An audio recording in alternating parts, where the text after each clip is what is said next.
Is this the best Windows laptop for $500 in 2017? Coming up right now. Let's go.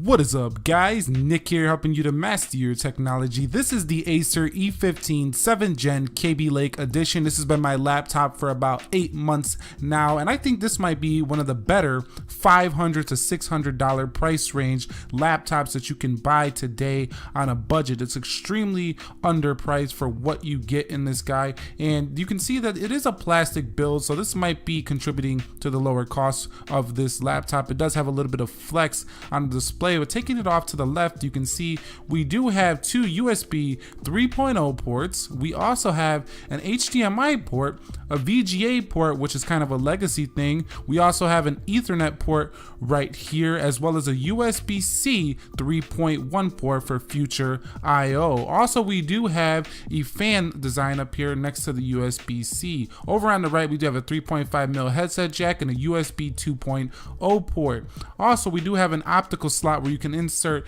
a new SSD, or you can put an optical drive in there as well. Also, you do have a power supply up here on the right, so all the ports you would ever need. Now, opening up the laptop, you can see it's not the prettiest laptop in the world, but it's a very functional piece indeed. You might be asking yourself, what about them specs on that device? What does it offer? Well, Acer was nice enough to include these specifications right on the laptop itself, making it easy for you guys to understand. GDDR5 for better graphics performance, 3.1 USB-C, this is a Type-C connector, ultra-fast wireless on here, Acer Extra Color for a better display experience, True Harmony for sound. Also, it does have a GTX 950M with 2 GB of dedicated VRAM, 8 GB of RAM. I updated this to 16 GB and a 256 SSD. Now, that trackpad on this Acer is extremely large, one of the largest trackpads I've seen on a lot of Windows laptops. Don't give you the largest trackpad. Now, the MacBook is setting the standard for the largest trackpad, but that might be a little bit overkill. And this is very clicky, and you can click in most parts of the trackpad and it still does work. So very functional. I think if you buy this laptop, you're going to enjoy the trackpad on here. It does have Windows driver, so it works really good in Microsoft Edge. A little bit choppy in Chrome, but it'll get the job done. So in terms of accuracy, I've had no problems pinpointing things, opening applications. The trackpad has been responsive, the arrow never froze, nothing like that. So I think you're gonna be just fine if you decide to pick up this laptop with the trackpad. Now, what about that keyboard experience? So typing on the E15 has been a pretty enjoyable experience. I mean, the keys are a little bit flat. It's not the best feeling premium keyboard ever. It does have a little flex, but it does have pretty satisfying clicks and it's well spaced out. So I do enjoy the typing experience here on the E15. Now, it does have pretty good travel. You can see right here, not the most travel I've ever seen, but enough travel to make this enjoyable typing experience. You can see a little bit of flex in the middle of the keyboard, but you can see it's very well lit here. And what's nice is that it does have a number pad right on this laptop, and that's really good for business users as well as college students who need that number pad for doing stuff in their math class or when they're writing papers and stuff like that. Now, it does have only one level of backlight, but backlight being on a $500 laptop is pretty acceptable, and I will take it. Most laptops don't give you that at this price point. Now, that SSD really contributes to an extremely fast computer here. You can see this thing will boot up from cold boot to on in 8 seconds. You can see right here, that is incredible for this price point. Now, I did upgrade this to 16 gigs of RAM, so that might have played a little bit into this, but that's mostly the SSD making it fly open like that.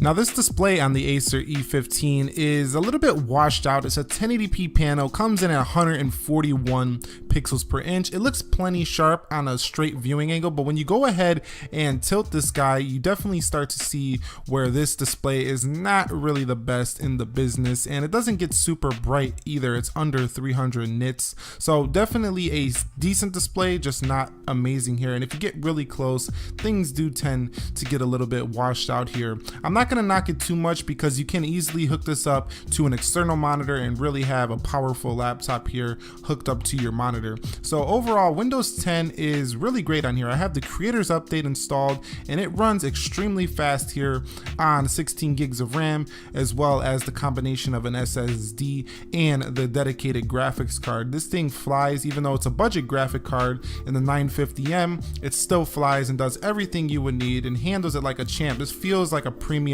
laptop in performance. Now that camera up there is a VGA quality and it only shoots in at up to 720p resolution, so it's only going to be suitable for things like Skype calling. Right there you can see 720p up to 30 FPS, so I wouldn't recommend this for more than Skype calling.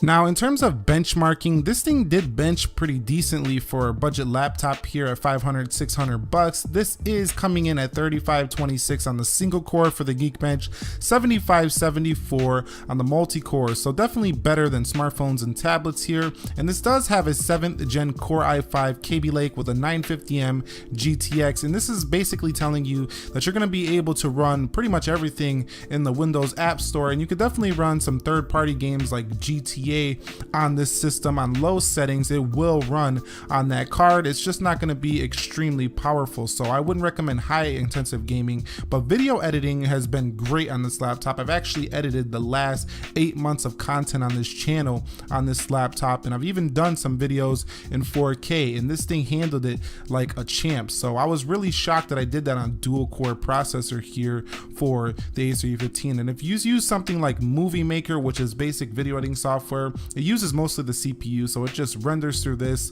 like it's nobody's business. So if you look at that top right hand corner, 12 hours of battery life is what Acer is stating. I think they're overstating it here. In my experience, 8 to 9 hours in reality. Heavier things like 4K video editing in 1080p even, or Photoshop, or gaming, or running multiple things at once, you're looking at more like 5 to 6 hours on screen time. So is this laptop upgradable? And the answer to that question is yes, it's easily upgradable. All you need is a Phillips screwdriver. Remove this bay right here. You have access to an SSD bay as well as a hard drive you can stick in there.